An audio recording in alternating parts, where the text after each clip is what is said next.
Olá pessoal, como é que estão? Conseguem me ouvir? Bom dia, deu tudo certo com o exercício? Foi fácil, difícil?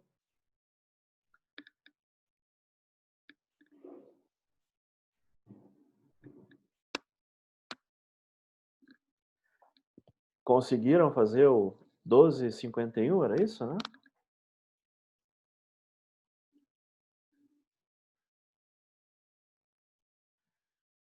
Diga-me a frequência, era o exercício. Como é que foi?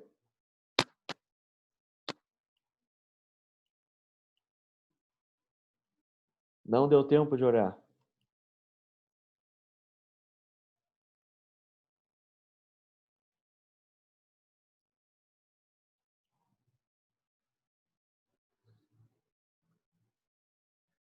Alguém fez, deu tudo certo?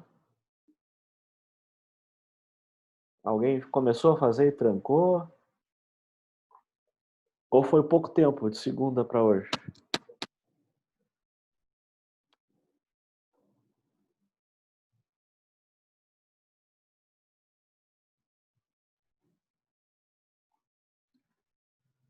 E aí, alguém sabe fazer? Alguém tem uma ideia por onde começar? Diga-me a frequência, 12,51. Tem gente que tentou. Algumas coisas são, assim, iguais, né, então a gente precisa criar uma classe, precisa criar o main, vai precisar de um scanner, e aí a gente tem coisas para fazer, a gente diz assim, responsabilidades, funcionalidades, características.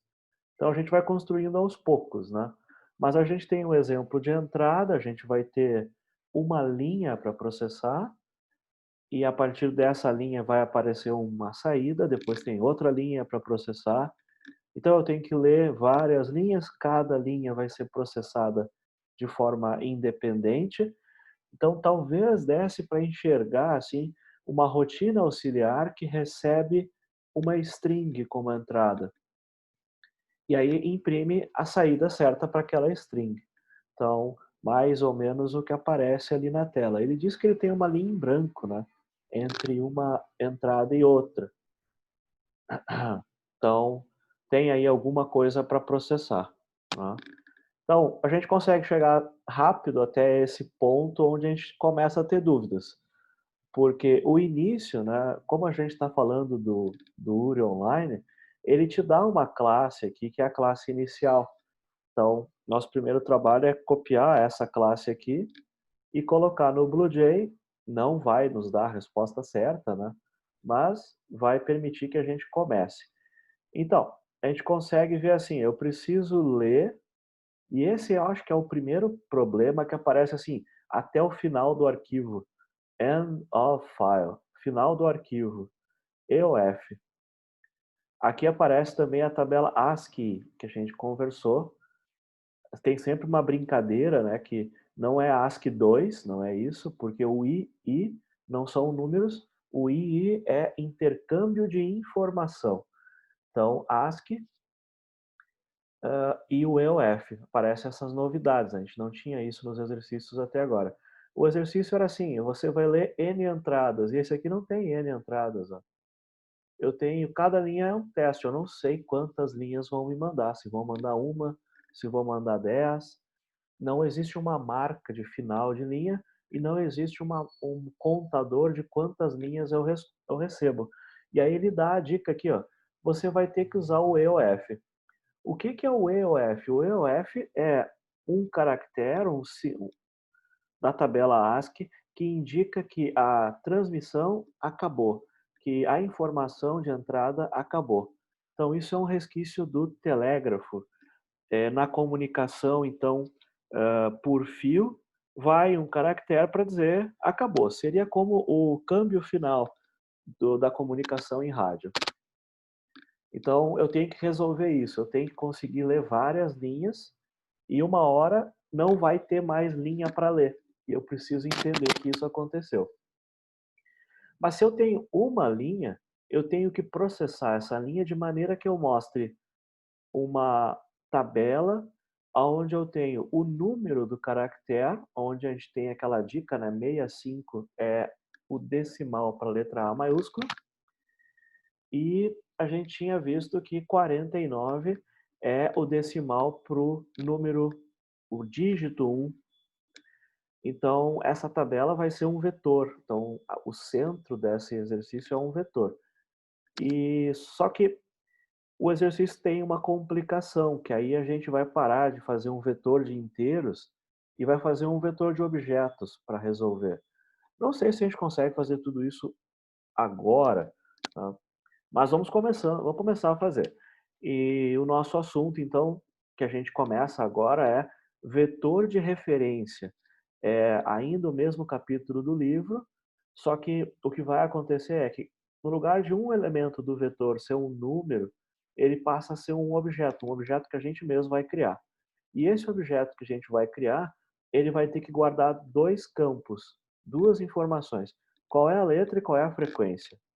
Então, eu consigo começar o exercício fazendo só as frequências, mas depois, para fazer a ordenação que ele pede, seria mais fácil ter um objeto. Então, naquela ideia de ir construindo aos poucos, né, resolvendo um problema de cada vez, e a gente vai chegando perto da solução. Então, deixa eu ver se eu acho o BlueJ aqui escondido aqui para baixo. Eu vou criar um projeto novo, então eu vou me dispor a fazer o projeto, vou começar lá. Esse daqui é o FREC PRJ para mim. Vou criar um projeto novo. A gente vai ter uma classe, só que aqui para esse sistema, né, para correção automática, eu preciso que ela se chame main. E ele já me deu um código, que é o código base para fazer essa classe. Beleza. Ele botou o exception, mas eu sei que como eu vou fazer a entrada, eu já tinha comentado que existem várias formas de fazer a entrada. O scanner é uma delas, e a gente decidiu usar scanner. Então já tem um pedaço assim do código que meio que a gente vai sempre fazer igual. E eu sempre brinco que isso nos dá um pouco assim de segurança. Parece que a gente sabe o que está fazendo, né? Porque esse começo aqui eu nem perguntei qual é o enunciado. Se eu quiser ser realmente cuidadoso, então lá no final aqui, a gente vai dizer que não vai mais usar o teclado antes do programa terminar. Eu gosto muito de colocar um systemout.println lá no final, que eu vou apagar depois. Mas eu gosto de colocar um fim para eu entender que o programa parou de executar. Isso ajuda, às vezes a gente fica olhando para a tela e não entendeu que o programa parou. E também eu gosto de colocar aqui no início é, um texto, porque aí eu sei que o programa começou a executar. Então, vou tentar compilar aqui. No meu teclado Shift Ctrl I, ele alinha a margem, Shift Command I. Então, comecei. Né? Não fiz nada do enunciado ainda, mas é um programa que executa. Eu posso fazer o teste, colocar ele para executar, ok, frequência, fim. Ele está executando, o Java está funcionando, o BlueJ está funcionando. Nesse exemplo aqui, ele tem um comentário que é para dizer que o nome tem que ser main, então meio que eu já usei isso. E ele disse que a solução vai ter que vir aqui no início, no meio aqui, e tá, a gente já entendeu isso. Eu sei que eu vou ter que ler uma linha, então eu vou simplesmente dizer que eu tenho uma linha que é uma linha que veio da entrada, tá? Então, eu não sei quantas linhas eu vou ter, eu sei que eu vou ter a linha. Então, eu acho, né, que em algum lugar o nosso programa vai ter que ter uma coisa assim, linha recebe teclado ponto next, e no caso eu quero ler uma linha. E aí eu vou usar outra vez a mesma ideia, eu vou fazer um print dessa linha para ver se o programa está funcionando. Só que aí para saber se esse print é meu ou se é outra coisa, eu vou colocar lá linha e concatenar com a linha que eu li. Vai funcionar a maior parte das vezes. Claro que se o linha por algum motivo for null, não houve leitura, aí vai dar um erro, mas aí se não houve leitura, eu estou com outro problema antes de chegar nesse problema que eu comentei agora. Bom, compila. Então, eu tenho o scanner, que lê do teclado do sisteminho. Não fui eu que disse que o sisteminha teclado já vem configurado assim, ótimo. E eu tenho um print que vai para o terminal, vai para a telinha.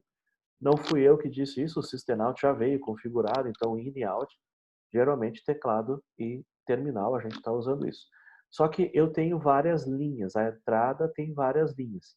Então eu tenho uma variável que vai guardar uma das linhas, por exemplo, essa. Aí o programa vai continuar, ele vai ler outra linha, por exemplo, essa linha de baixo. Então, do jeito que está, deveria ser possível digitar uma linha.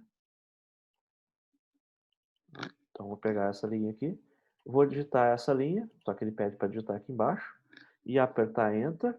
Ele recebeu a digitação, ele fez o print que eu mandei e acabou o programa. Então, eu consigo ler a primeira linha da entrada. A minha dúvida é quantas linhas eu tenho que ler. Então, eu preciso repetir, eu preciso continuar lendo. Se eu tivesse lido um N, que é o tamanho da entrada, eu faria um for, talvez. Mas eu não sei qual é o tamanho da entrada, então eu vou ter que usar um while. Bom, se vocês notarem aqui, o texto que veio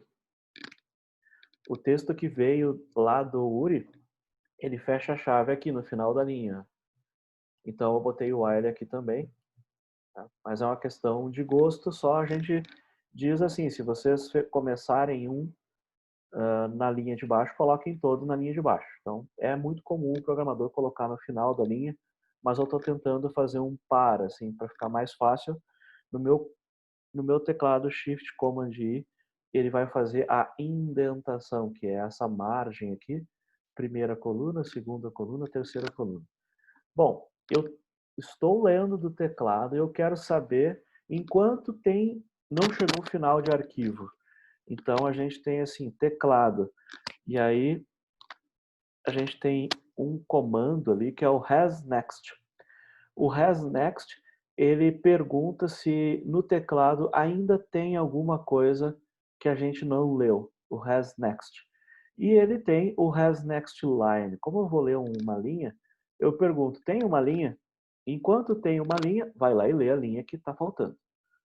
Então, é interessante porque quando eu decidi usar o scanner tem um programinha para me dizer qual é o texto que a pessoa digitou, que é o next line.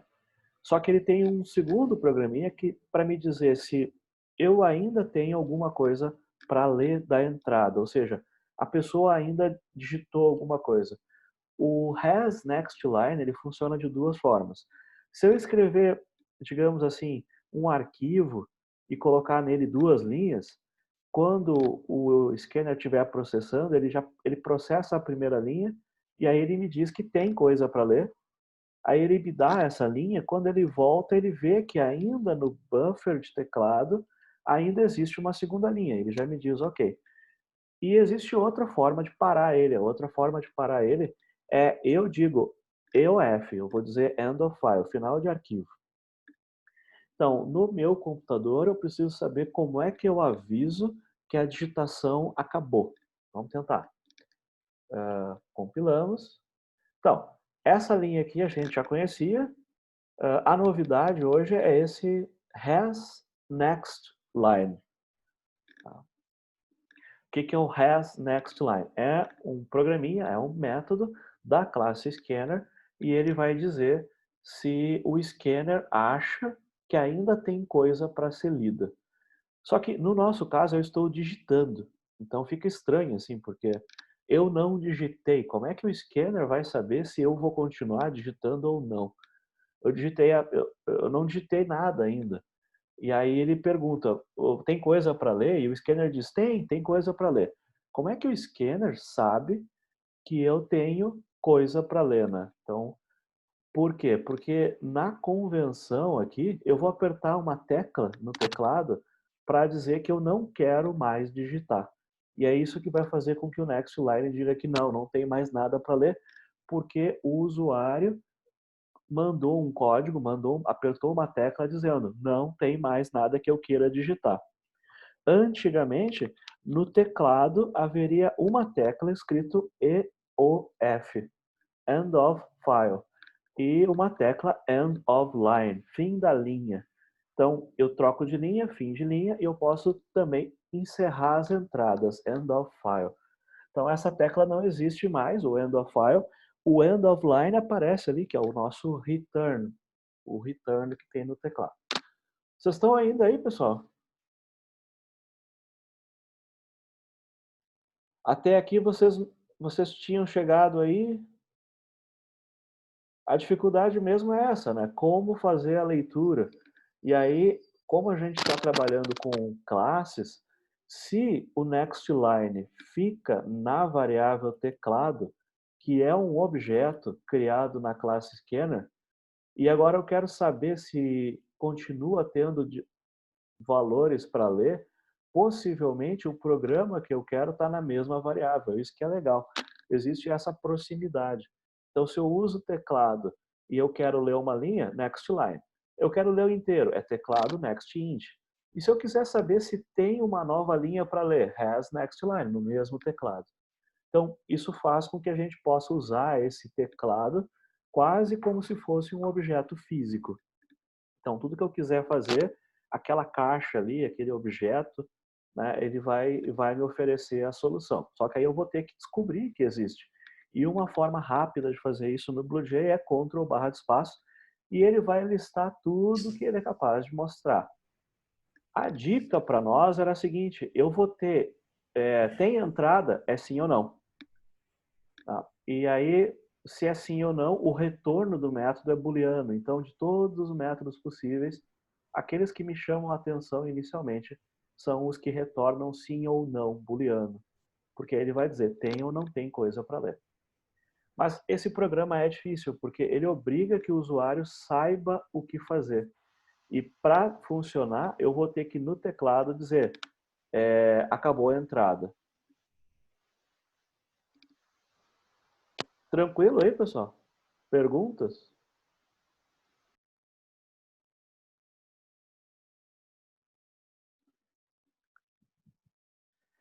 Então, para parar a entrada, eu preciso que alguém digite um final de arquivo. Quem é que sabe aí como é que eu termino a entrada? Como é que eu digo, olha, acabou o arquivo? Não vai ter mais digitação. Essa foi a minha última digitação. Obrigado.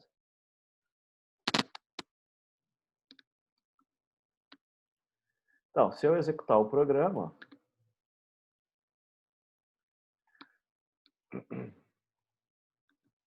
ele está esperando a entrada. Eu vou simular aqui o que diz o enunciado. Vou colocar a primeira linha. Primeira linha foi, só que ele está esperando uma segunda linha. Aí, próxima linha. Foi a próxima linha. Agora eu quero avisar que eu não quero mais continuar lendo. Não quero mais digitar. O que eu faço agora? Quem é que sabe?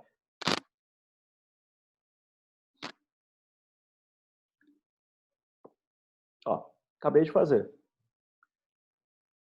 O programa parou. Parou de executar. Ele estava ali esperando que eu digitasse alguma coisa. Eu disse que ó, a digitação chegou e ele parou. Ele foi embora. Estranho, né? Então, leu duas coisas, ele estava indo ler a terceira e eu disse, não vai mais ter nada, e ele parou. Parou a execução e saiu aqui embaixo no fim. Então, esse tempo todo eu estou fazendo leitura, então eu não posso fechar o teclado. Eu tenho que fechar o teclado bem no final do programa mesmo.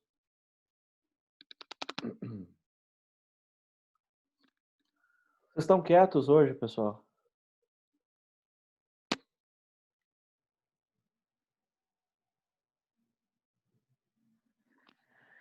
Então, no meu teclado, eu preciso apertar o Ctrl e D. Ctrl D. Então, alguns escrevem CTRL-D. Existem três combinações: Ctrl Z de zebra, Ctrl D de Dinamarca e o Ctrl C de Canadá. Ctrl Z, Ctrl D, Ctrl C. No teu sistema, geralmente um deles vai funcionar. Então, o fim de arquivo, como eu não tenho a tecla EOF no meu teclado em casa, ela não vem mais. Ela vinha em máquinas muito antigas. Se vocês tiverem algum museu de informática, procurem lá. Existem várias teclas que não existem mais, né? Porque caíram em desuso.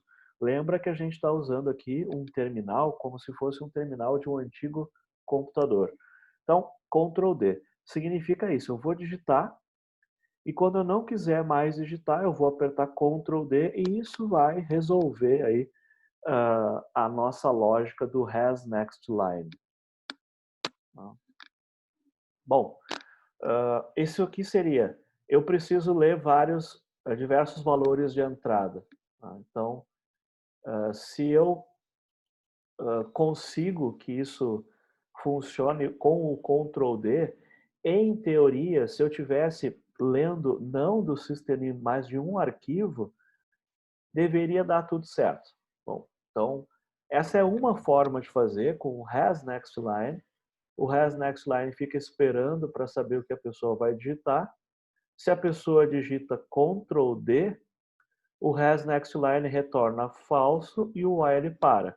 Se a pessoa digita alguma coisa e enter, o has next line retorna verdadeiro e aí a repetição continua e o que a pessoa digitou vai ser coletado no next line. O importante é o seguinte, o next line, ele, ele permite que a pessoa faça uma digitação, mas na verdade ele coleta o que estiver no buffer de teclado. O buffer de teclado é uma área onde os caracteres que a gente digita ficam armazenados até que eles sejam consumidos pelo programa. Então, o has next line, quando ele recebe o Ctrl D, ele se dá conta que não vai ter mais entrada, porque eu mandei final de arquivo, e aí ele vai embora. Se o has next line, nota que ele não retorna o que eu digitei. Se eu digitar lá ABC, o has next line vê que tem um ABC no buffer. Opa, a pessoa digitou ABC. Então, tem coisa? Tem coisa. Só que o que eu digitei só vai ser removido do buffer quando eu usar o next line, não o has next line. Então, aquilo que a gente está enxergando na tela, aquela caixinha que aparece para digitar, é a caixinha que o has next line colocou para que eu possa consumir o caractere com o next line ou retornar falso e, no meu caso, o programa para a repetição.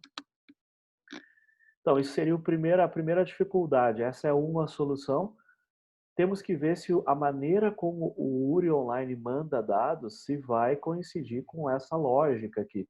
Mas o fato é que eu consegui uma linha de cada vez. Eu posso ler duas linhas, que eu vou tentar fazer esse teste agora. Eu vou tentar jogar duas linhas ao mesmo tempo para dentro do programa. Então, não sei se vai dar. Vou pegar duas linhas aqui. Ele pediu para digitar. Eu vou digitar duas linhas. Quase deu, quase. É que o Enter aqui não funcionou. Vou tentar colocar... Não, eu estou com o Next Line. Não vai dar muito certo. Duas linhas não vai dar muito certo. Pelo BlueJay, eu acho que não. Essa foi a primeira linha. Essa foi a segunda linha. E agora Ctrl D e ele avisa para o Next Line que eu não quero mais digitar nada. O que é o EOF? O EOF é um caractere que não é representável visivelmente. Ele é um dos caracteres da tabela ASCII, junto com tabulação, nova linha e outros que a gente viu ali nos 32 primeiros caracteres da tabela ASCII. Então, o primeiro problema que a gente tinha era ler uma entrada que é composta por várias linhas, eu não sei quantas linhas são. Essa entrada pode estar em um arquivo ou ela pode estar em um teclado. Se ela está em um arquivo, naturalmente o EOF deve aparecer, porque veio do arquivo. E o arquivo tem um caractere no final, normalmente, que é o fim de arquivo. Se veio do teclado, eu tenho que criar o fim de arquivo apertando Ctrl D. Então, caracteres de controle no terminal, Ctrl Z, Ctrl C, Ctrl D. Geralmente, um deles vai parar o programa. Só que o Ctrl C e o Ctrl Z, eles devem cancelar a execução, né? E o Ctrl D, ele avisa que não tem mais digitação, não tem mais entrada. Então essa é a primeira parte, primeiro desafio, ler diversas linhas que eu não sei quantas são. Has next line, mas o usuário tem que ajudar apertando o Ctrl D, senão ele fica esperando, fica esperando. Deixa eu fazer um teste aqui, porque de fato a gente está usando o terminalzinho do BlueJ. Se eu apertar Enter numa linha vazia, ele volta e fica esperando. Se eu apertar espaço, Enter, eu não consigo parar a entrada. Para parar a entrada, Ctrl D. Então, se eu não sei do tal do Ctrl D, eu vou ficar tentando parar e o programa nunca vai parar. Está resolvido. Então, melhor a gente colocar em algum lugar aqui CTRL mais D para parar. Tá? Então, senão, como é que o usuário vai saber? É porque quem trabalha com terminal está acostumado com isso. Continuamos então, pessoal? A gente não fez ainda a parte mais característica, que é fazer a contagem usando o vetor. Só o que a gente resolveu é ler um número indeterminado de linhas que a entrada vai parar com Ctrl D. Na maior parte dos sistemas permanece Ctrl D. Talvez no Windows, Linux, Mac, algum deles faça diferente. Mas como a gente está usando o BlueJ, deve ser Ctrl D para todo mundo. Alguém testou o Ctrl D e funcionou?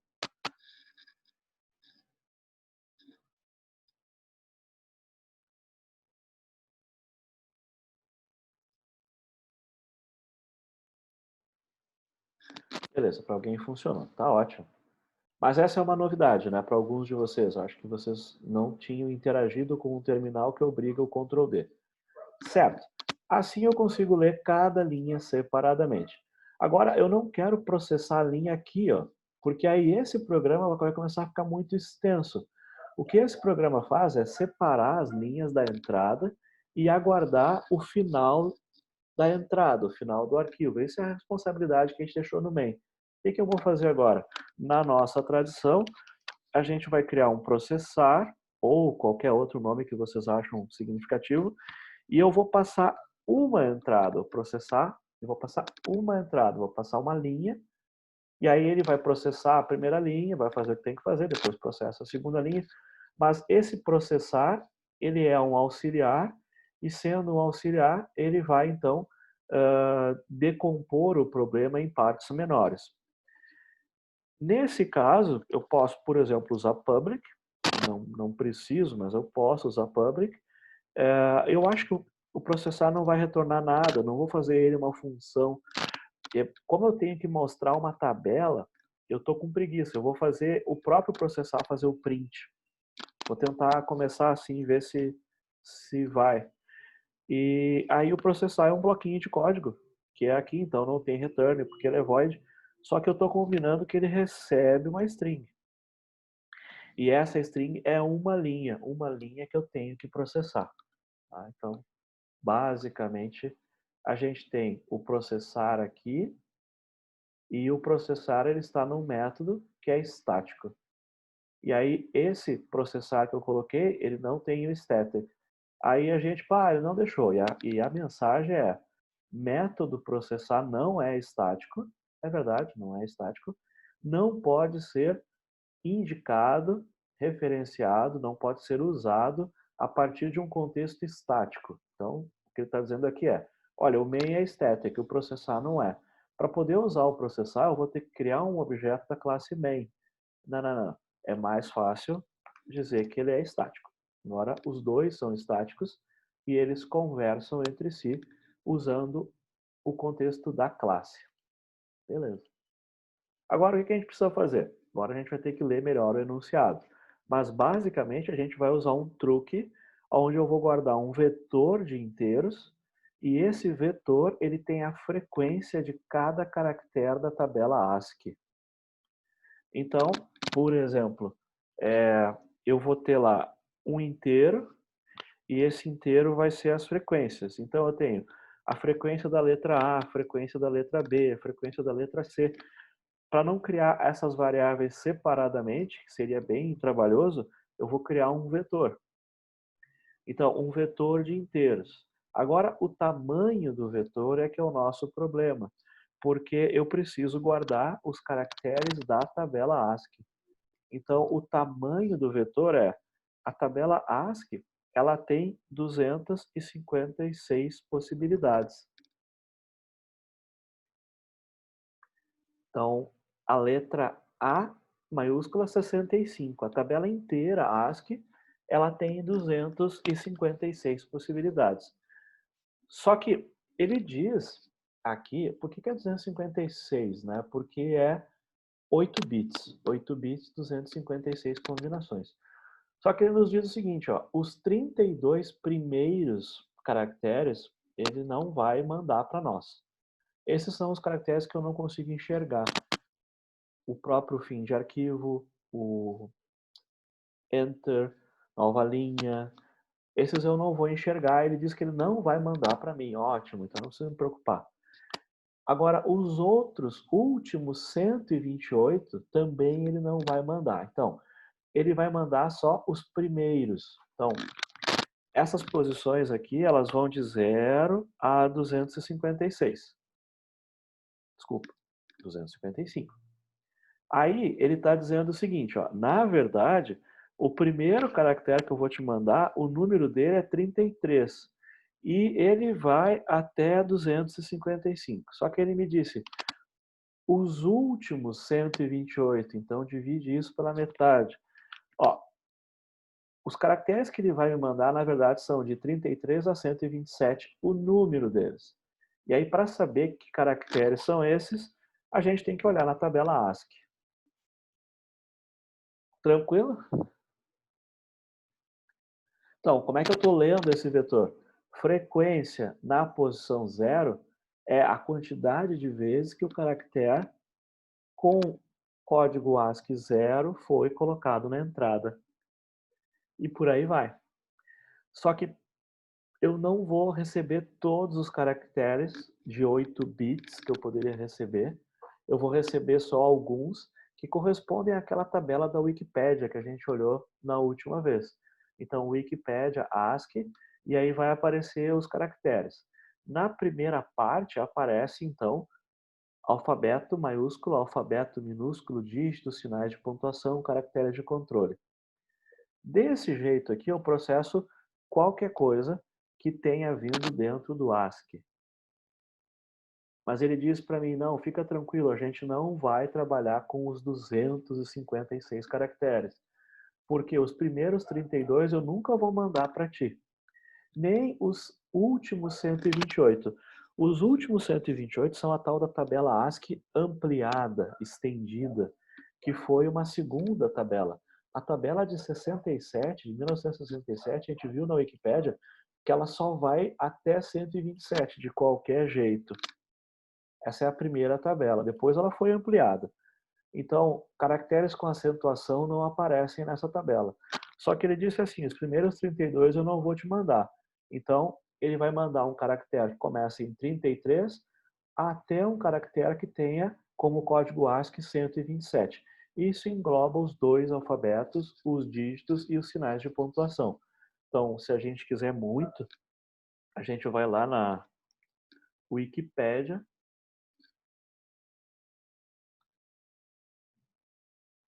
e vamos ver lá ASCII e a gente vai olhar a tabelinha e ele diz o seguinte, a primeira tabela funciona assim, ó, sinais, dígitos, maiúsculas, minúsculas.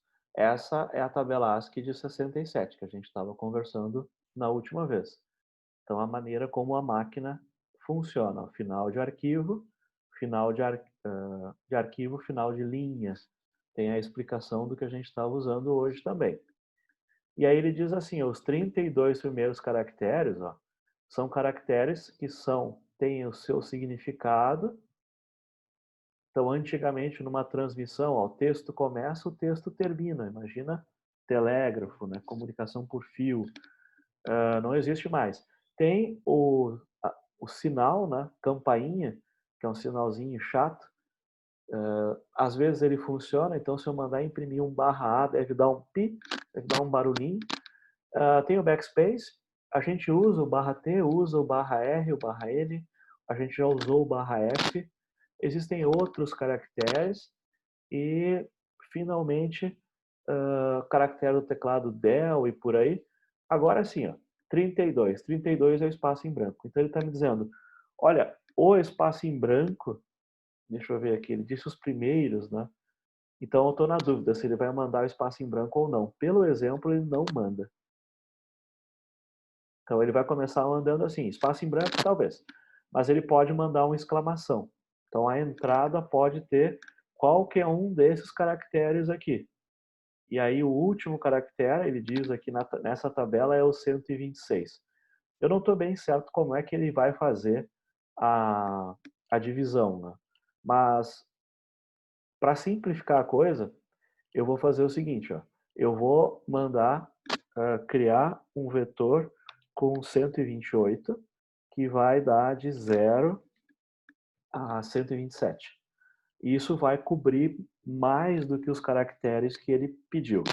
Por que eu estou fazendo isso? Porque seria ruim para mim receber um caractere, pegar o código dele e ter que fazer uma conta para saber aonde que ele vai no vetor. É mais fácil para mim começar o vetor em 0, mesmo sabendo que eu não vou usar as primeiras posições. Então, quando eu olhar essa tabela no final de um processamento, as posições iniciais sempre vão estar com 0. Ele está me garantindo isso. Só que eu não quero trabalhar com a letra fora da posição dela, porque isso obrigaria uma lógica aí de somar e subtrair. Então, vamos tentar ver aqui. Dado uma linha de texto, que é onde a gente está, deve encontrar as frequências de cada um dos caracteres. Então, a gente sabe que os caracteres possíveis, nesse caso, são caracteres da tabela ASCII. Então, são os 256 caracteres, porque o ASCII usa 8 bits, 4 e 4 bits, 8 bits.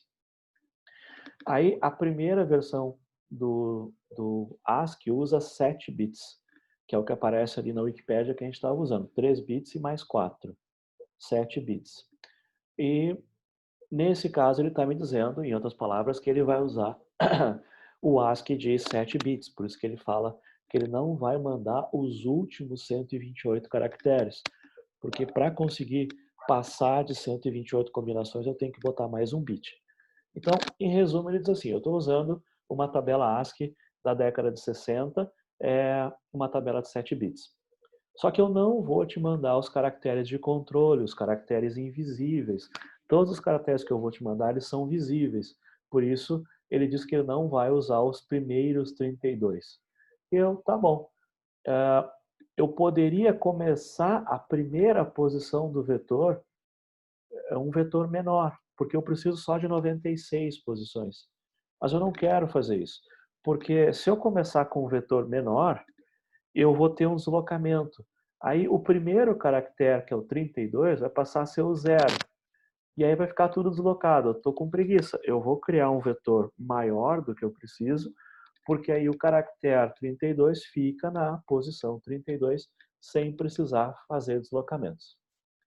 Deixa eu ver. Para quem está tentando descobrir o que eu estou fazendo, né? Olha só. Eu quero fazer uma tabela que vai ser assim, ó. Aqui vai ficar o caractere e aqui vai ficar a frequência dos caracteres. A gente fez isso similar da último encontro. E como é que vai funcionar essa tabela? Essa tabela vai ter assim, ó, a letra A maiúscula, eu vou ter lá no meu programa, olha, ela apareceu em uma certa entrada 3 vezes. Aí depois eu vou ter assim, a letra B, ela em uma certa entrada, na tabela que eu calculei, apareceu 2 vezes. Aí eu quero assim, a letra C, ela apareceu uma vez. Então, esse é um exemplo de preenchimento da tabela de frequências, considerando o exemplo que ele colocou ali. Ó. Dado o exemplo que a entrada seria AAA, BBC, então a tabela seria, e aí a tabela que está ali embaixo. Então, eu tenho uma tabela, eu estou enxergando, né, minha representação assim, intencional é uma tabela de 2 colunas.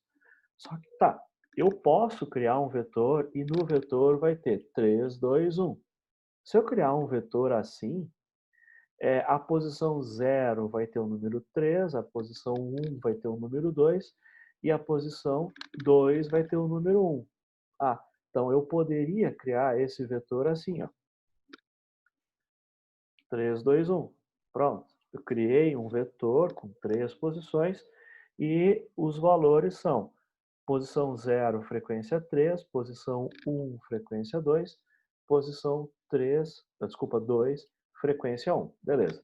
Mas não é isso que eu quero fazer. Eu quero fazer um negócio mais interessante para mim, que é começar uma tabela aonde o 65 é a letra A. Então, no vetor, na posição 65, vai ficar a frequência da letra A, porque a letra A tem código 65 no ASCII.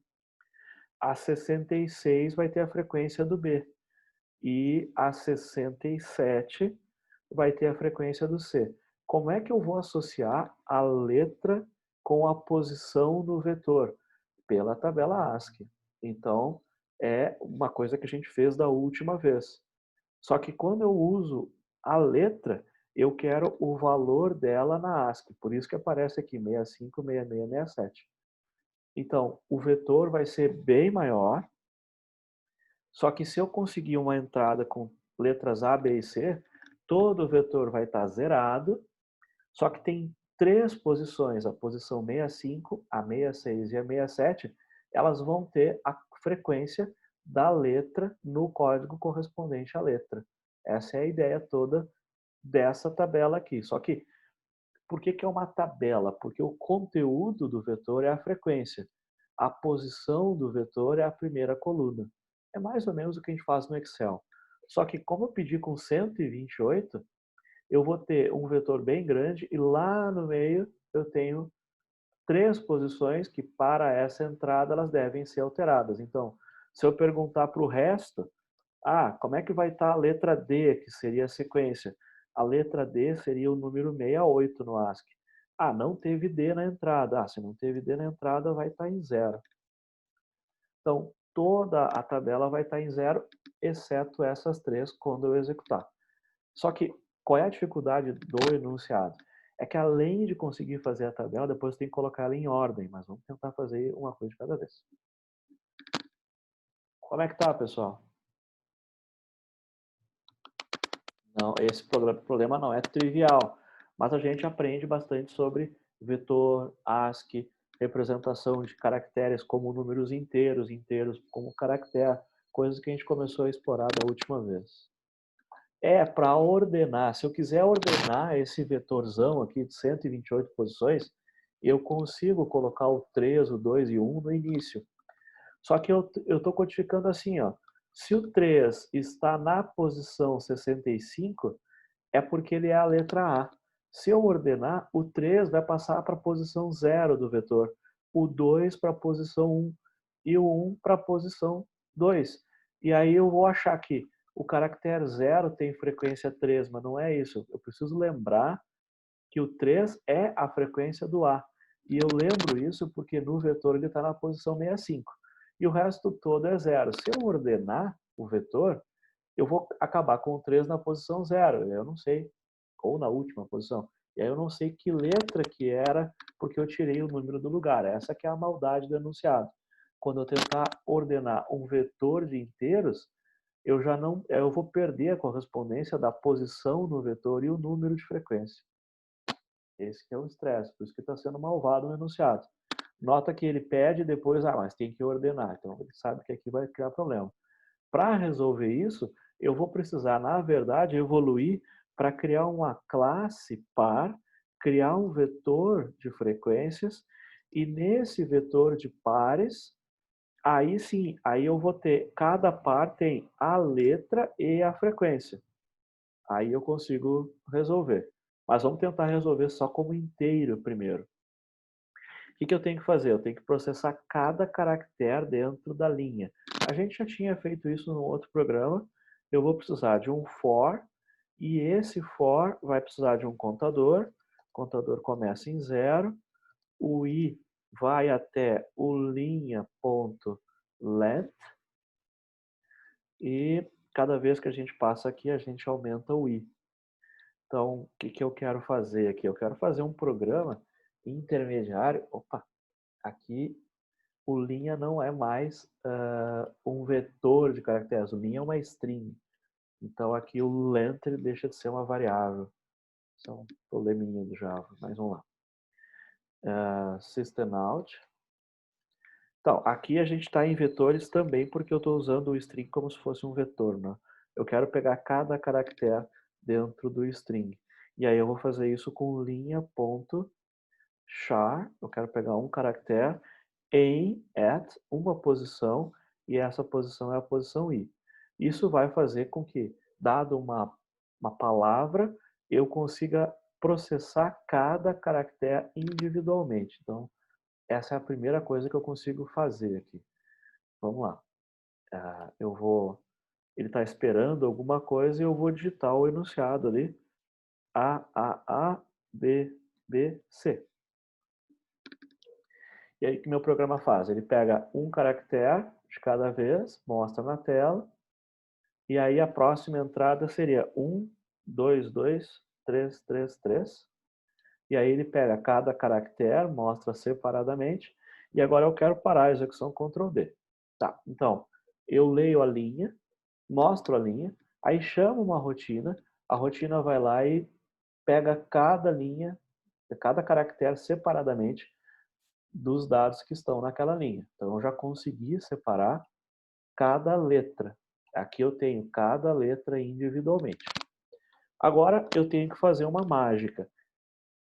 A letra A fica na posição, o caractere A, na tabela ASCII, ele é o número 65, o número maiúsculo. Então, da letra maiúscula, letra A, posição 65. Então, eu quero, se a letra for A, fica na posição 65. Se for B, fica na posição 66. E eu tenho um jeito fácil de fazer isso, só que dá um pouco de trabalho. Frequência na posição do caractere. Então, eu sei que isso é um inteiro, então recebe a frequência naquela posição mais um. Então aqui a gente tem um probleminha, né? Porque eu tenho um caractere, que é a letra A, só que quando eu uso ele aonde eu usaria o inteiro, ele deixa de ser a letra e passa a ser o inteiro. Então, para representar isso, a gente pode fazer assim, ó. Eu tenho várias coisas aqui. Eu tenho char, que é um caractere. Eu gostaria de colocar letra, mas é que nem sempre é uma letra. Às vezes é um dígito, é um sinal. Então, o caractere que eu estou processando agora é esse aqui. E aí eu quero mostrar ele na tela, e na tela eu quero que ele apareça como sendo um caractere mesmo. Parte de um texto. Só que aí eu tenho outra coisa. Eu tenho um inteiro, que é a posição na tabela ASCII. E esse inteiro é exatamente o caractere convertido para inteiro. Mas isso é natural, porque o caractere A, ele é um inteiro que dentro é o número 65. Então, essa é a posição, essa é a tabela ASCII, essa é o caractere. Se eu mandar imprimir o caractere, vai aparecer letra A. Se eu mandar imprimir o ASCII, ele vai mostrar o número 65. Então, fica mais fácil, né, se a gente criar as variáveis para entender o uso de cada coisa. Ó. Então, quando eu crio o vetor, a frequência é zero. E aí, quando eu atualizar aqui, eu vou somar mais um. Se a letra A aparece na posição da letra A, eu somo mais um. E aqui eu vou ter preenchido o vetor de frequências quando eu terminar de processar a linha.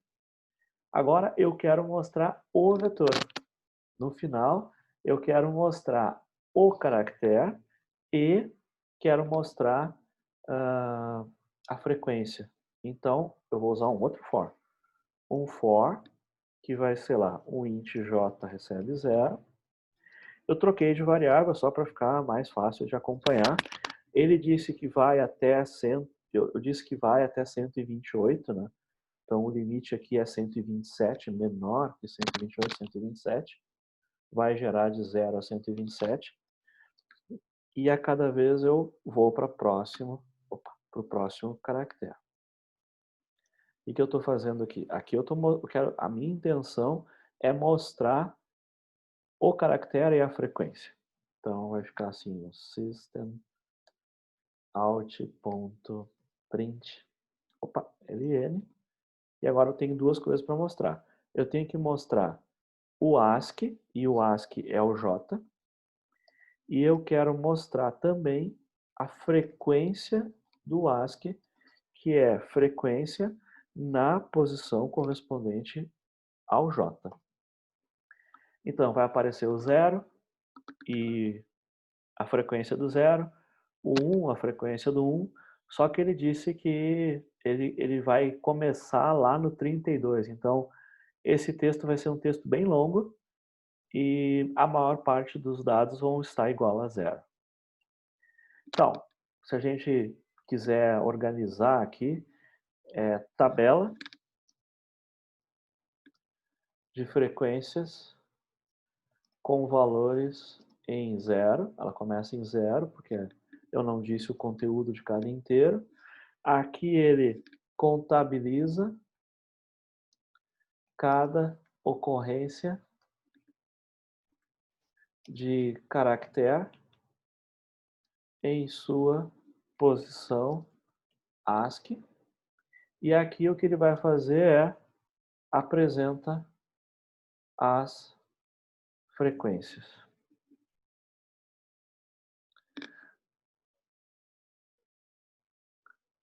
Então, eu tenho 3 etapas aqui. Primeiro, eu encontrei uma área de dados bem grande, aonde eu tenho 128 inteiros. É como se eu tivesse 128 contadores. O primeiro inteiro é o FREC na posição 0. Posição 1, posição 2, posição 3, posição 4.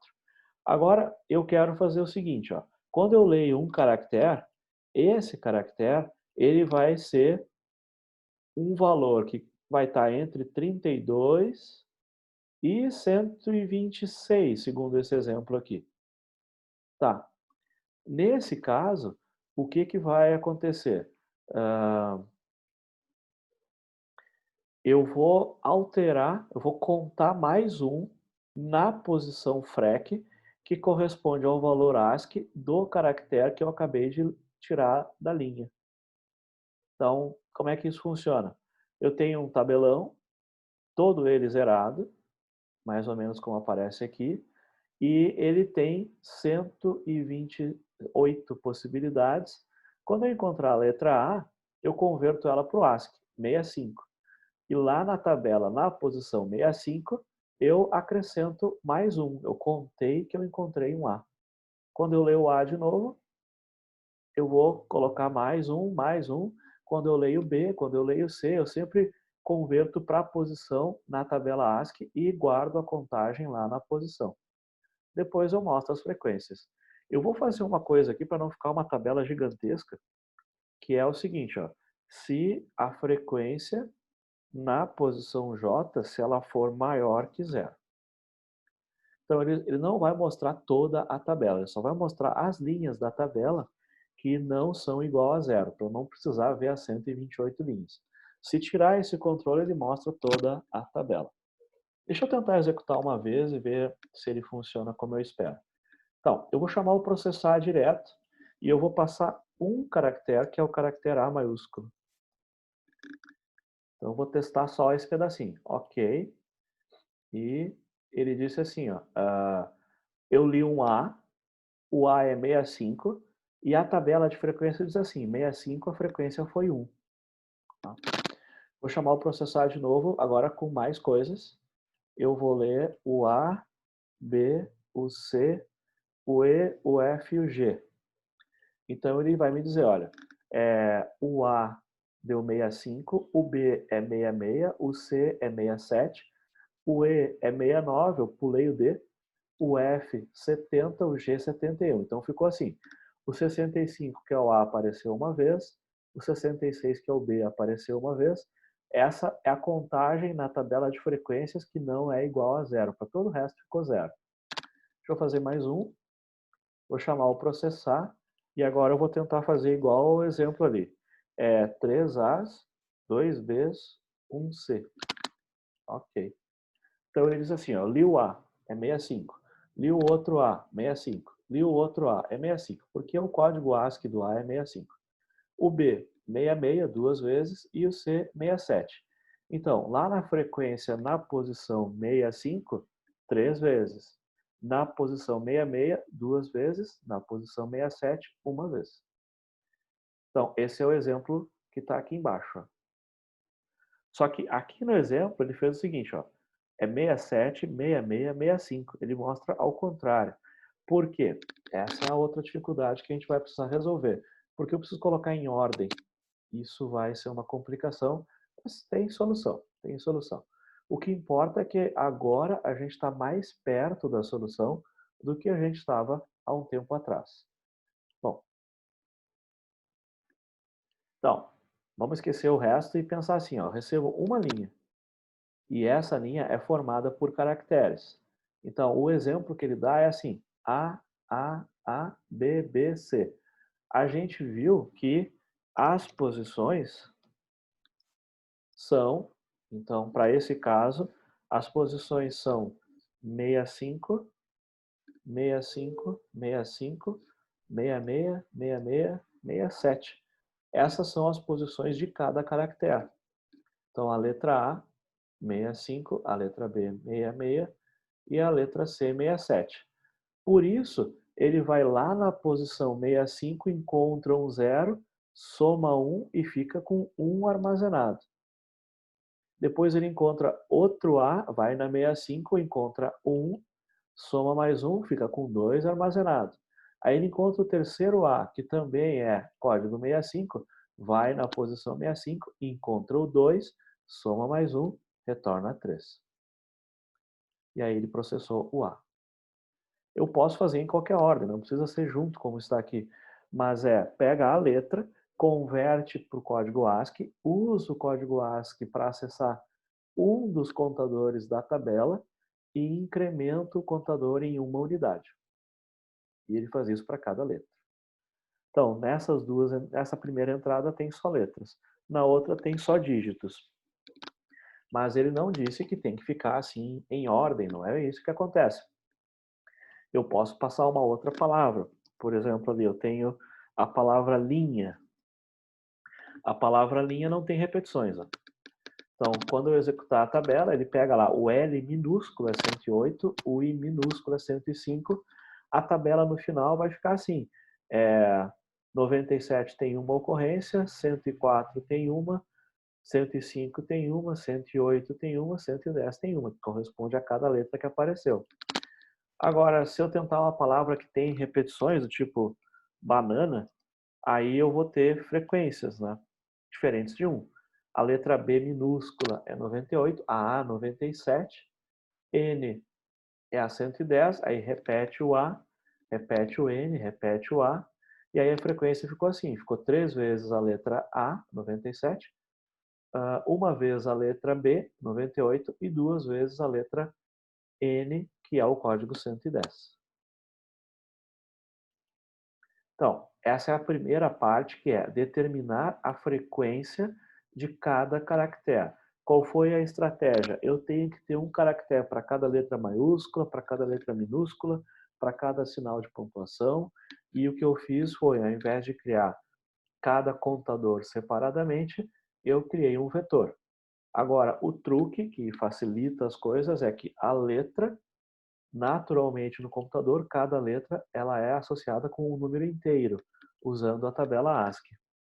Agora o que eu fiz é, sabendo isso, eu converto cada letra e mantenho o contador de frequência da letra na mesma posição correspondente à tabela ASCII. E aí isso permite que eu possa ler uma letra e fazer o acesso sobre a posição que corresponde ao contador daquela letra. Depois que eu fiz tudo isso, processei toda a palavra, eu tenho um vetor onde a maior parte das coisas tem zero, porque é uma entrada muito pequena, a maior parte das letras tem zero. Então, eu passo por todos os contadores que eu mantenho e apresento, no final, só aqueles que não são iguais a zero. Então ele vai mostrar lá qual é a letra que eu estou processando pela posição ASCII e ele vai mostrar também qual é a frequência que corresponde a essa saída que a gente enxerga aqui. Então essa é a primeira parte, determinar as frequências. A próxima parte é a parte que, dado esse vetor, eu quero processar ele de maneira que quem tiver frequência 1 vai aparecer primeiro, que é o que ele diz aqui, ó. A minha saída é ao contrário dessa, mas quem teve a menor frequência diferente de 0, 67. Então, eu quero mostrar todos os números, todas as letras que tiveram frequência 1, depois todas as que tiveram frequência 2, 3 e por aí vai. O número de frequência pode ser no máximo 1000, não pode ter frequência maior que 1000. Então, se uma letra aparecer 1000 vezes, vai aparecer o código da letra e o número 1000 do lado, porque a linha tem no máximo 1000 caracteres. Aqui, pessoal, como é que está essa parte aqui? Vocês têm que imaginar um vetor que tem 128 posições, ele vai sair lá da posição 0. Então, o espaço em branco é uma posição importante para nós, é a posição 32. Ele vai ter lá uma frequência, nesse exemplo, 0, não botei nenhum espaço em branco. Só que aí a tabela continua, até que chega lá no meio da tabela, no 65, aí começa o alfabeto maiúsculo, e aí depois ela continua também. Então, esse tabelão, ele é todo ele marcado como 0, são 128 zeros, um do lado do outro. Só que cada posição no vetor corresponde ao código ASCII de uma letra. Quando eu encontro uma letra na entrada, eu obtenho o código e atualizo o contador naquela posição. E aí no final eu tenho a lista de frequências, que é o que apareceu aqui. Só que ele quer que eu faça de outra forma. Ele quer que eu não mostre em ordem de tabela ASCII. Ele quer que eu mostre em ordem da frequência. Essa que é a parte que vai ficar chata. Tem duas abordagens.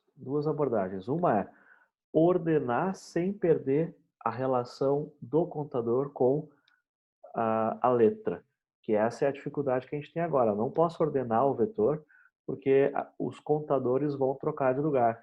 E eu sei que o contador é de uma letra porque ele está na posição ASCII daquela letra. Então eu não posso trocar os números de lugar, eu tenho que usar uma outra abordagem.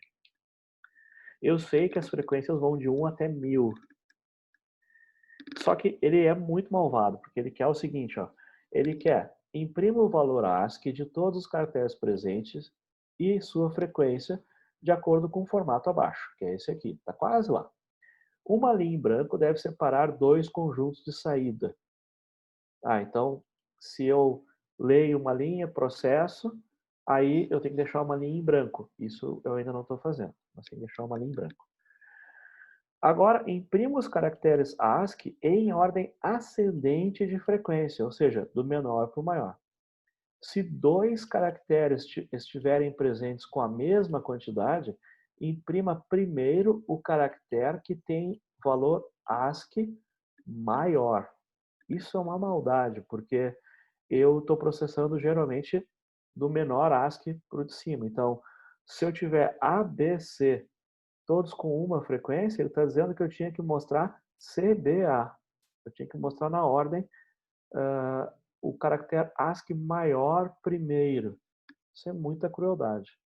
Então, vamos lá. Para mostrar o caractere ASCII maior primeiro, eu tenho que fazer assim, ó. 128 maior ou igual a zero. Então, aqui, na verdade, no nosso caso, 127. Então, vai pegar lá o 127 e ele vai mostrar em ordem decrescente. Isso é crueldade mesmo. E geralmente a gente começa o contador em zero, então ele pede para inverter. Então, eu tenho parte da solução aqui. Bom, vocês querem tentar fazer? Querem que eu tente fazer? Já deixei vocês para trás, aí vocês não estão entendendo mais o que está acontecendo.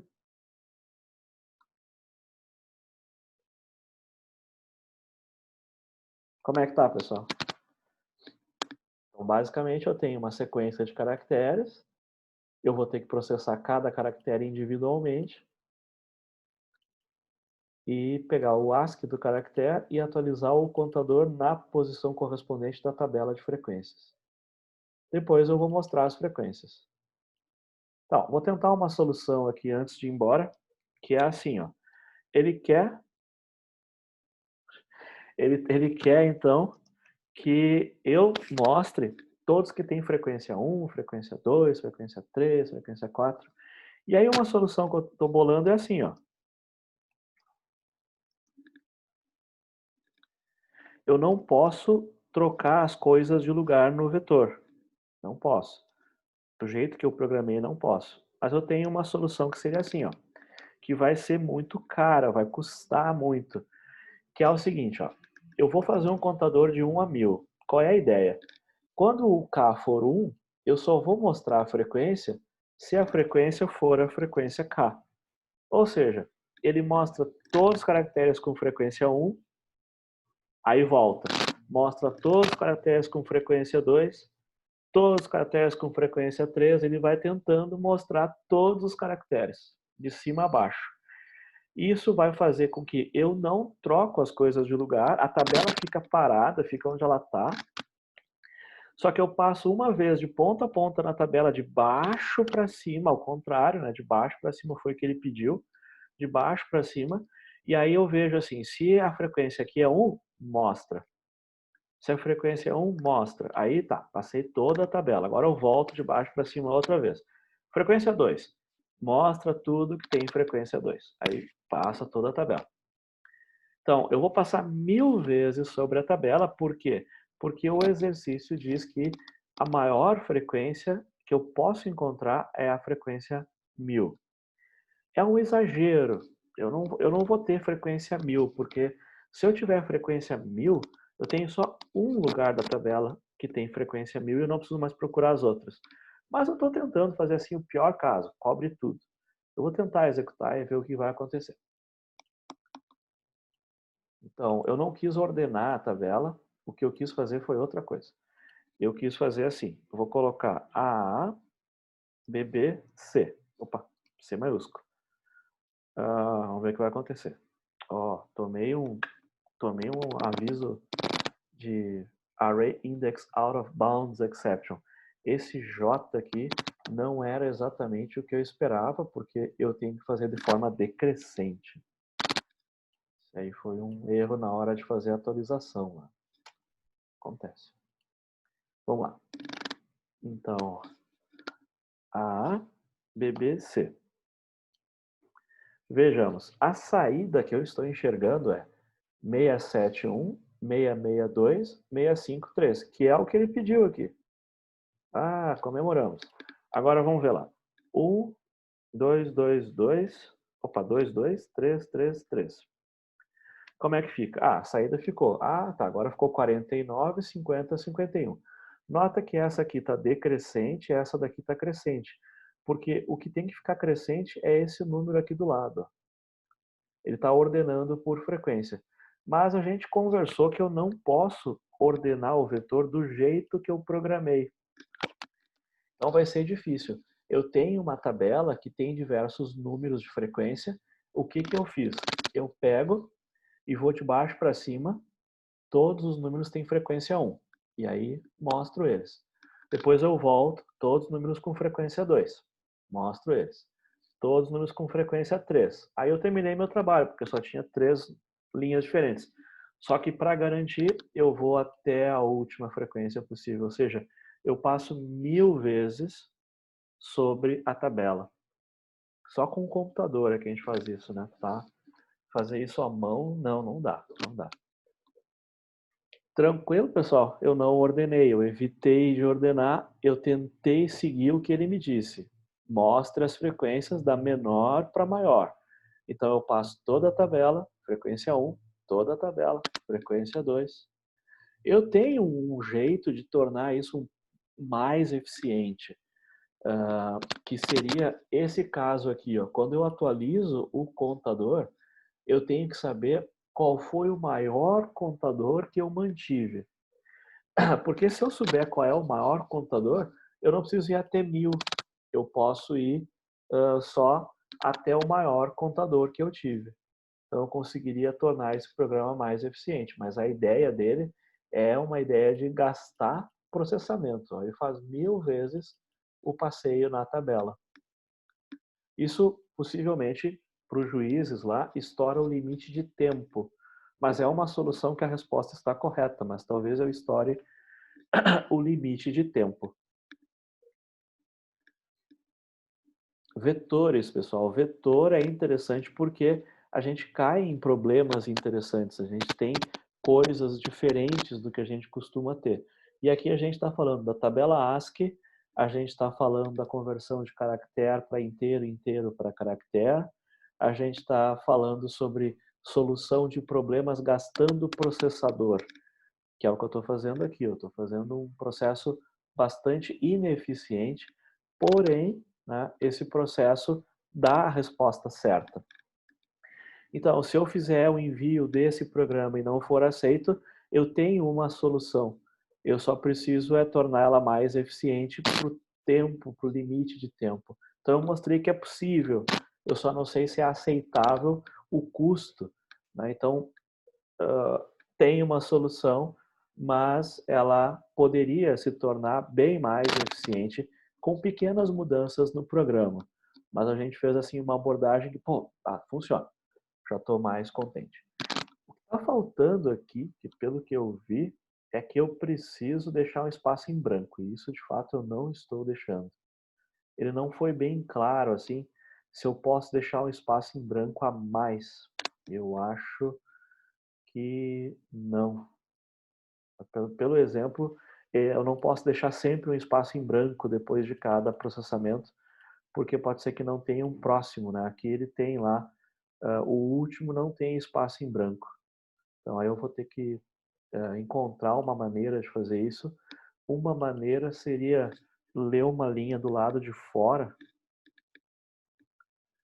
né, para garantir que a primeira linha vai sempre ser lida, imaginando que sempre vai ter uma primeira linha, e o que eu vou fazer nesse caso é ler a linha antes no while. Não sei se é uma boa solução, mas eu vou ler uma linha antes.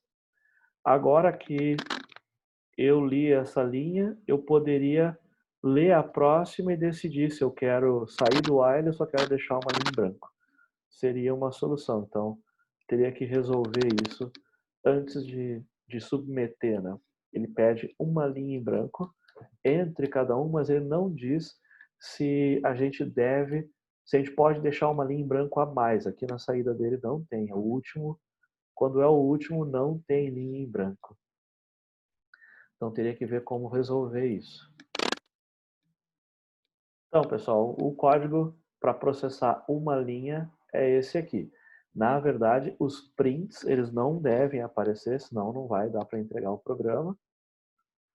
Esses daqui são os que devem aparecer. Esses daqui são só para nos orientar como é que anda o programa. E aí a gente tem uma última coisa para resolver, é se eu mostro uma linha em branco ou não. Tá? Então, eu acabei de mostrar a linha, e aí se tiver uma nova linha, eu vou mostrar ela ou não. Eu posso tentar fazer uma lógica assim. Ó. Mostrei uma linha. Se ainda tem coisa para processar, essa é a ideia da pergunta, se ainda tem coisa para processar, bota uma linha em branco. Só que aí eu chamei o has nextLine 2 vezes, teoricamente não tem problema, mas... Então, assim, se eu processei alguma coisa, aí ele vai esperar se eu vou digitar ou se eu vou apertar Ctrl D. Se eu apertar Ctrl D... Ah, não, se tem coisa, né? Se tem coisa, ele coloca uma linha em branco. Se não tem nada, ele não coloca a linha em branco. Então, processa e coloca a linha. Se não tem mais nada para processar, não coloca a linha. Esse deve ser o último. Vamos ver como é que está aqui.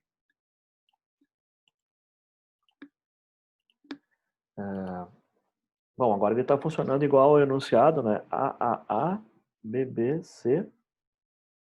E aí vai aparecer lá 67, 66, 65, 1, 2, 3. A frequência está em ordem. Depois ele espera 1, 2, 2, 3, 3, 3. E ele deixou uma linha em branco. E aí vai ter lá 1, 2, 3, a frequência está em ordem. E agora eu faço agora vai ser difícil. Agora eu faço um Ctrl D. E aí, teoricamente, ele não botou uma linha, só que não dá para ver, né? Então, eu vou precisar, por exemplo, colocar o fim de novo para poder ver se ele deixou ou não deixou uma linha em branco. Deixa eu ver, o processar a linha está aqui. Tem um print ali. Eu acho que eu não tenho nenhum print adicional.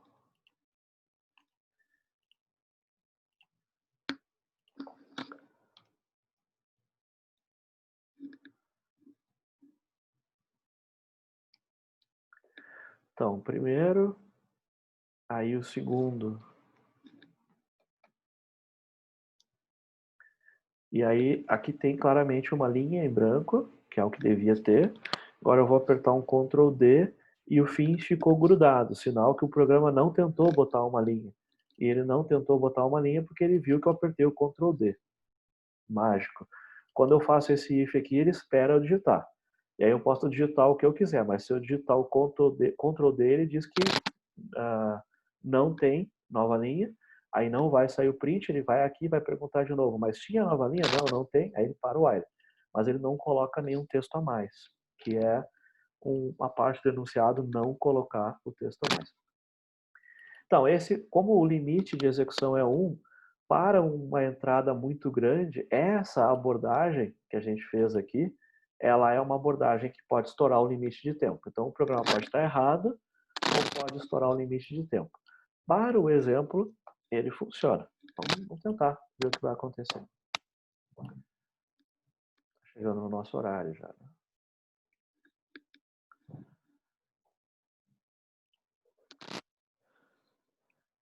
Então, esperar o julgamento.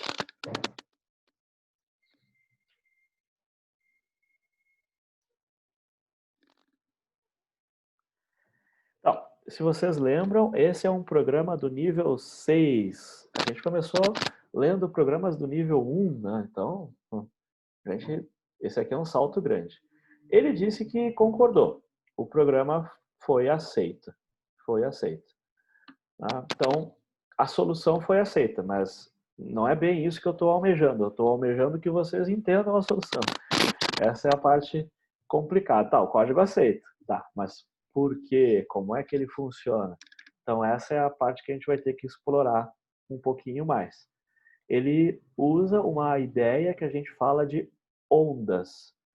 Ondas sucessivas, que é essa parte aqui, ó. Ondas sucessivas. Então, imagina que eu tenho lá 128 pessoas numa fila, cada pessoa na fila tem um cartão com um número. E aí vem, imagina numa fila de avião, por exemplo, cada pessoa tem um número. Digamos que o número seja a idade da pessoa. Várias pessoas na fila vão ter a mesma idade. E aí vem o funcionário da companhia discretamente e aí ele tem que pegar o pessoal mais, digamos, jovem primeiro, para ficar com a ideia de idade. Então, ele vai para cada um na fila e pergunta: você tem 1 ano de idade? E aí, se ele tem 1 ano de idade, ele tira a pessoa da fila. Ou seja, processa a pessoa. Depois ele volta na fila e pergunta para cada um: você tem 2 anos de idade? E aí ele processa essas pessoas que têm 2 anos de idade. Até que ele chega no pessoal, no nosso caso aqui é 32. 32 é a idade mínima que a nossa frequência vai registrar. E aí ele passa por todos os elementos da fila. Cada um dos elementos. Você tem 32, e aí se sim, ele processa. Que é o caso que acontece aqui. Então ele processa cada pessoa da fila. Se a pessoa tem a frequência que eu quero mostrar agora, mostra a frequência. Então ele vai, como eu não tiro ninguém da fila, é um tédio para quem está na fila, porque quem está na posição 40, eles vão perguntar 39 vezes, aí eu tenho 40, e depois ele pergunta até 1000. Eu já estou aqui, eu tenho 40, tá? Já fui processado, tem 41, 42, 43, até que chega em 1000. E a gente sabe, nesses dois exemplos, que só tem frequência até 3. Então, quando eu perguntava, você tem frequência 4? Tem frequência 5? Tem frequência 6? Não tem ninguém com essas frequências. O programa está gastando um tempo enorme, mas como a máquina é muito rápida, a gente conseguiu sair com o limite de tempo número 1. Mas não é um bom algoritmo, mas ele resolve. Ondas sucessivas. O vetor fica paradinho, e aí eu pergunto se é a frequência 1, mostra, volta todo mundo. É a frequência 2, mostra só quem tem frequência 2. Ondas sucessivas. Eu evitei de ordenar o vetor. Tem outra solução que a gente conversa outro dia. Então, esse exercício é um exercício que envolve lógica, né? Então, o vetor está justamente aí para fazer essa ideia de controle. Eu usei um for, depois dois for com um if dentro. A complexidade está aumentando. Bom, a boa notícia é a seguinte: sexta-feira agora a gente tem um outro exercício para entregar, mas o assunto não é vetores. Fiquem tranquilos. A gente está num nível já mais avançado do que o exercício vai nos demandar. Alguém conseguiu fazer funcionar? Alguém se convenceu como é que funciona?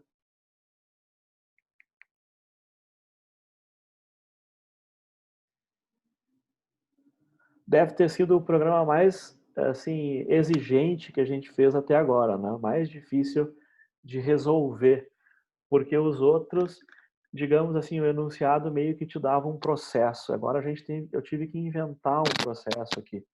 Não fiquei contente, a resposta está certa, mas eu queria fazer mais eficiente. Mas para fazer mais eficiente, eu vou precisar complicar um pouco e a gente faz isso na semana que vem. Sexta-feira, então, a gente vai ter um exercício para entregar, nos mesmos moldes do exercício anterior.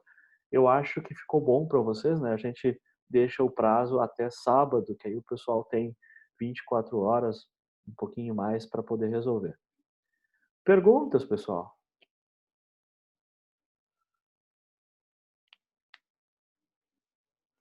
Vocês estão muito quietos hoje. Não esqueçam, né, que a gente sempre pode colocar aqui um ponto de parada. A gente sempre pode escolher uma linha aqui que ele deixe e colocar um ponto de parada para poder observar a execução passo a passo. Então, eu botei um ponto de parada aqui, ó, e agora o que eu quero fazer? Eu quero chamar o processar, e lá no processar eu vou passar ABC. Ok. Aí ele para tudo, né? Claro que é o nosso depurador, a solução para a gente tentar se convencer de que o programa funciona. Ó. Geralmente a gente usa quando não funciona, mas agora a gente quer compreender o programa. Então, a linha que eu digitei é ABC, 3 caracteres. É como assim? Clica no objeto e olha lá. Essa é o ABC. Ó. O ABC é um vetor de byte. E aí, se eu clicar aqui, eu vou ver, ó, o primeiro byte é 65, o segundo byte é 66, o terceiro byte é 67. Um byte são 8 bits. É isso que é o string. Horrível, né? Isso que é o string, 8 bits. Então, quando eu escrevo ABC, aparece bonito para mim aqui ABC entre aspas. O entre aspas diz assim, a gente sabe que são 3 bytes. Nos valores 65, 66, 67. Se quiserem olhar na tabela ASCII, lá tem o binário. Vocês podem ver aí os 24 bits que correspondem ao ABC. É muita baixaria, né? Mas o que é um string? É um vetor de bytes. Acabou o mistério. Acabou todo aquele glamour. Ah, mas ele é um objeto, isso é bem legal. Aí, o que é a frequência? Bom, a frequência é um tabelão. O que é um tabelão? É um tabelão que começa em 0 e vai até a posição 127. Todo ele está zerado. Até o Blue Jay ficou chateado e não quis mostrar todas as posições. Ah, é um tabelão, cara. 127, 128 posições, que a primeira é 0. Beleza. Aí o programa começa, ele tem uma variável i, e aí a gente vai ter que ir acompanhando. Tem uma variável i, que começa em 0, aí ele vai pegar o caractere na posição 0. Se a gente olhar aqui, o caractere na posição 0 é a letra A, que a gente já sabe, é 65. Ia ser difícil eu ler isso se eu não soubesse ASCII. Agora, ele vai pegar esse caractere. Ó, é a letra A. Tá, mas converte o A para o número real, que é o valor ASCII do A. Ah, isso é a linha de baixo, eu fiz no programa. Então, o ASCII do A é 65, coincide com o que a gente tinha olhado dentro do código. Agora faz o seguinte, vai lá na tabela das frequências, essa daqui, e pega a posição 65, que o BlueJ resolveu no momento não mostrar, mas pega lá na posição 65 o valor 0, soma 1 e guarda de volta na posição 65. Então é o que ele vai fazer agora. Então agora ele mexeu nas frequências. Lá nas frequências, na posição 65, acreditem, aqui no meio, aqui onde ele não está mostrando, ó, na posição 65, quase. Deveria ter mostrado. Vamos lá, 65. Não sei onde é que ele mostrou. Ah, não sei. Na posição 65, no lugar de 0, agora tem 1. É que ele não está mostrando. O que eu fiz aqui? Deveria ter mostrando. Não sei. Não sei o que houve. Deveria ter aberto uma janelinha aqui. Ok. Tá. Mas o que eu estou fazendo é mexendo na tabela. Aí eu vou processar isso para a letra A, depois para B, depois para C, e aí acabou. Agora eu vou pegar todos que têm frequência 1, e aí eu vou lá. Olha, para frequência 1, a gente tem lá, olha, tem um cara com frequência 1, todos têm frequência 0, mas aí quando eu chegar lá no J, em 65, 66, 67, aí ele vai entrar dentro do if, porque são as letras que eu processei. Ó. Então, ele está olhando toda a tabela, toda ela tem 0, e uma hora a gente vai chegar lá, está chegando, e aí, ó, 68, não, 67, ops, para J igual a 67, a frequência não é 0, e aí ele quer mostrar a frequência, e aí ele vai fazer o print. Agora, para o resto, também não é 0. Agora passou 3, passou, estou na 65. Agora 64. Agora 64 até o final, ninguém tem frequência igual a 1. Todos estão 0. Aí, bom, eu terminei meu trabalho, porque só tem frequência no máximo 1. Só que ele vai até o final da tabela, e agora o computador, incansavelmente, né, baseado na minha pouca habilidade, ele vai, tá, vamos ver agora se tem alguém com frequência 2.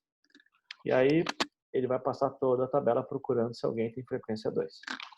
Como ele vem do número mais alto para o número mais baixo na posição da tabela, ele atende ao enunciado dizendo que se tiver um empate, ele mostra primeiro o que tem o número mais alto, porque eu estou decrescendo. E aí eu consegui passar lá no enunciado, e aí vocês têm esse código para depurar e acompanhar a questão muito mais de lógica. Né? Então tem o vetor, mas o vetor não aparece sozinho, ele aparece para trazer uma nova complexidade, trazer novidades para os programas. Sexta-feira, então, exercício valendo nota, pessoal, mas não cai vetor. Cai o quê? Cai métodos auxiliares, talvez uma classe, como a gente viu anteriormente. Tranquilo? Até sexta, então, pessoal.